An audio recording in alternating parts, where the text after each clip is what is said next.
ஓம் முருகா போற்றி போற்றி. என் அன்பு குழந்தையே, உன் நல்ல மனதுக்கு நல்லதே நடக்கும். இது திருச்செந்தூர் முருகனின் சத்திய வாக்கு. முழுவதுமாக கேள். என் தங்கமே, கலங்காதே. தயவு செய்து கடந்த காலத்தை நினைக்காதே. கண்ணில் தான் வரும். நிச்சயமாக உன் கண்ணில் கண்ணீர் தான் வரும் கடந்த காலத்தை நினைத்தால். இந்த நிமிடம், இந்த நொடிதான் உண்மை. அதை அனுபவிச்சுக்கோ. அதுதான் நான் சொல்கிறேனே, உன் நல்ல மனதுக்கு நல்லது நடக்கும் என்று நீ நல்லதையே நினைத்து கொண்டிருக்கிறாள். அப்போது உனக்கு நல்லது தானே நடக்கும். இன்றைய தினம் உனக்கு இனிதாக அமையும். கவலைப்படாது. நீ நினைத்த காரியம் நடக்கப் போகிறது. தயவு செய்து யாரும் இல்லை என்ற எண்ணத்தை உனக்குள் ஏற்படுத்தி கொள்ளாது. அது மிகவும் கொடியது, ஆபத்தானது.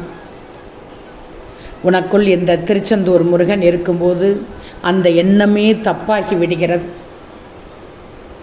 சதா சர்வகாலமும் எந்த நேரமானாலும் என் முருகா, என் முருகா என்றுதான் சொல்லிக்கொண்டிருக்கிறாய். அதோடு என் முருகன் என்னோடு இருக்கிறார் என்ற நம்பிக்கையோடு இருக்கிறாய்.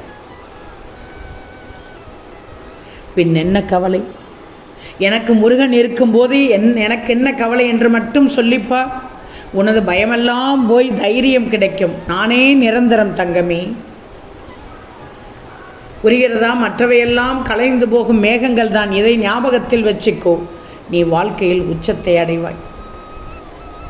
சந்தோஷம் எல்லோருக்கும் நிலை என்று நினைத்தாயா? நிலை இல்லாதது. அதுபோல்தான் துன்பமும் நிலை இல்லாதது. எதுவுமே நிரந்தரம் இல்லை என்பதை புரிந்து கொண்டால் நீ வாழும் வாழ்க்கையை எளிதாக கடந்து விடலாம். எதிர்பார்ப்பு இல்லாமல் மற்றவர்களை பார்த்து சிரித்துவிடு. உன்னை விட அழகானவர்கள் இந்த உலகத்தில், இந்த வாழ்க்கையில் யாருமே இல்லை. உனக்கு போட்டி போடுவதற்கென்று யாரும் இருக்க முடியாது. தைரியமாக வாழ்க்கையை நடத்தி கொண்டு போ. பார்த்து பார்த்து நடத்தாதே. அடுத்தவர்கள் என்ன நினைப்பார்கள், ஏது நினைப்பார்கள் என்று வாழ்க்கை வாழக்கூடாது. உனக்கு என்ன தோன்றுகிறதோ அதை செய். நீ என்ன நினைக்கிறாயோ அதை செய். அடுத்தவர்களுக்காக நீ வாழவில்லை. தயவு செய்து உன் நிலைமையை புரிந்து கொண்டு, உன் சூழ்நிலையை புரிந்து கொண்டு, உன்னுடைய சுற்றுச்சூழலை புரிந்து கொண்டு வாழ்க்கையை நடந்து. அதையும் மீறி தோல்வியால் அடிபட்டால் உடனே எழுந்துவிடு. இல்லைன்னா சுற்றி உள்ளவர்கள் உன்னை புதைத்து விடுவார்கள். நீ யோசிக்க தெரிந்தவன் தானே. யோசிக்க தெரிந்த உனக்கு அறிவுரையோ ஆலோசனையோ தேவையே இல்லை. துன்பங்களை சந்திக்க தெரிந்தவளுக்கு வாழ்க்கையில் தோல்வியே இல்லை. அதை மட்டும் நீ நல்லா தெரிஞ்சுக்கும்.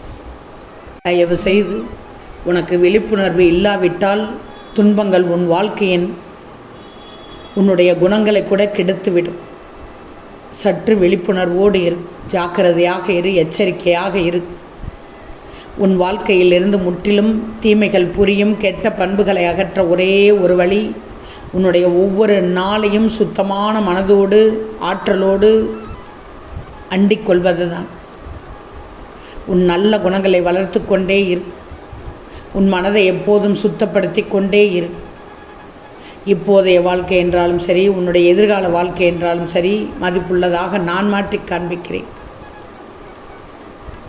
உன்னுடைய குணம் எல்லா வாழ்நாளும் உன்னை தலையோங்கச் செய்யும். அமைதியான வாழ்க்கை கிடைக்க நான் உனக்கு அந்த அனுகூலத்தை நிச்சயமாக தருவேன். இதை பற்றியெல்லாம் நீ கவலைப்படாதே. உன்னுடைய எண்ணத்தை மட்டும் நீ ஒழுங்குபடுத்தி கொண்டே இரு. அப்பத்தான் நீ செய்யும் செயல் அழகாக ஒழுங்காக வந்து கொண்டிருக்கும். எதற்காகவும் எந்த நிலையிலும் தயவு செய்து நடித்து விடாதே. உன்னால் ஒரு துரும்புக்கும் துரோகம் நேரிடக்கூடாது. எதற்கும் கவலைப்படாதே. உன் கடமையிலிருந்து அணு அளவும் விலகாதே. தயவு செய்து யாரிடமும் நடித்து விட வேண்டாம். நீ எப்போதும் போல் இரு. ஏன் இப்படி உன்னை கடுமையாக இப்போது வருத்தி கொண்டிருக்கிறாய்? இப்படி நீ உன் உடலை வருத்தி கொண்டிருந்தால் என்னை நினைக்கக்கூடாது, சொல்லிவிட்டேன். நான் உனக்கு துணையாக இருக்கும்போது, உன்னோடு இருக்கும்போது உன் உடலை வருத்தக்கூடாது. நம்பிக்கையோடு இரு. உன்னுடைய வேண்டுதலை இந்த முருகன் அலட்சியப்படுத்த மாட்டேன். ஆனால் நீ இப்படி உன்னை வருத்தி கொள்வதை நிச்சயமாக என்னால் ஏற்றுக்கொள்ள முடியாது. நீ இப்படி வருத்தி உன்னுடைய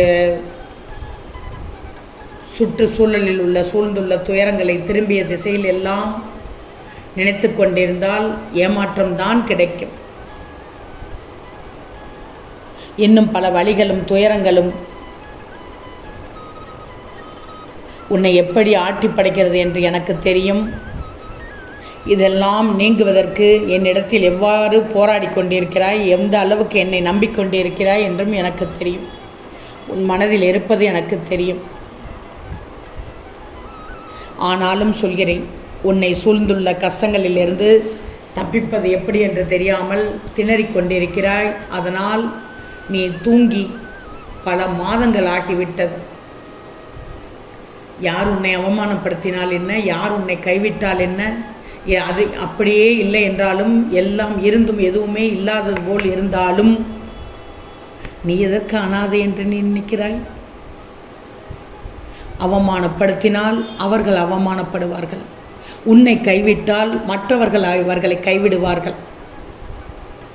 எல்லாம் இருந்தும் எதுவுமே இல்லாத போல் நீ உணர்ந்தால் அவர்களை விட்டு அனைத்தும் கையை விட்டு போய்விடும். நீ அனாதை அல்ல, முருகனின் பிள்ளை. தெரிஞ்சுக்கோ. நானும் பலமுறை உன்னிடம் சொல்லிவிட்டேன். உன் மனம் எதிரே தெரிகிற சங்கடங்களை நினைத்து நம்பிக்கை இழக்கிற காலகட்டத்தில் தான் நீ இருக்கிறாய். இது உன் கர்ம வினை காலம்தான், இல்லை என்று சொல்ல மாட்டேன். இது உனக்கு உண்மையான சோதனை காலம்தான், இல்லை என்று சொல்ல மாட்டேன். ஆனால் உன் கர்ம வினைகளை கழிப்பேன், அழிப்பேன். அதை உனக்கு சாதன காலமாக மாற்றுவேன்.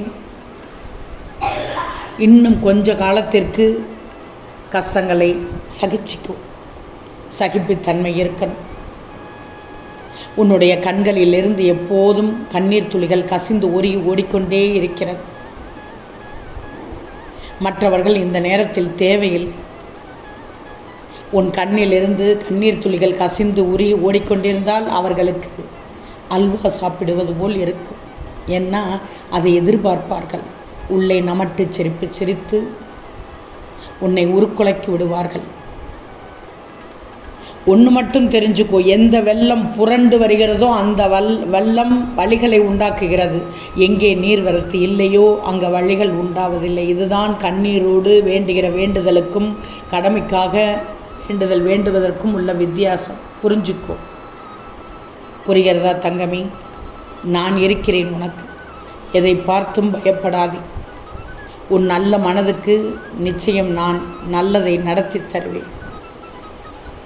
ஓம் முருகா போற்றி போற்றி.